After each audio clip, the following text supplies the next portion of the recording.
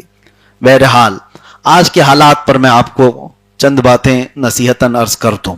کبھی بھی یہ بات تاریخ میں ہے، موجود ہے. اللہ تبارک و تعالیٰ نے بہت چھوٹی طاقتوں سے بڑے بڑے ظالموں کا حشر پورا کر دیا، برا انجام کیا. فرعون کو مارنے کے لیے بہت بڑی فوج نہیں آئی تھی، پانی سے وہ ہلاک ہو گیا. نمرود کے متعلق کہا جاتا ہے ایک لنگڑے مچھر نے اس کے دماغ میں گھس کر اس کی پوری جان لے لی. اور اسی طرح سے جنگ بدر میں ابو جہل کو بڑے بڑے پہلوانوں نے نہیں مارا، 2 چھوٹے بچے معاذ اور معوذ رضی اللہ تعالیٰ عنہما نے کام تمام کیا. بہت ساری تاریخیں ایسی موجود ہیں. اور ہوتا کب ہے ایسے؟ قرآن کی آیت میں نے آپ کو شروع میں ہی پڑھ کے سنائی، لا تحسبن اللہ غافلا عما يعمل الظالمون. اللہ فرماتا ہے ظلم کرنے والے ہرگز یہ گمان مت کرو کہ اللہ بے خبر ہے. اللہ دیکھ رہا ہے.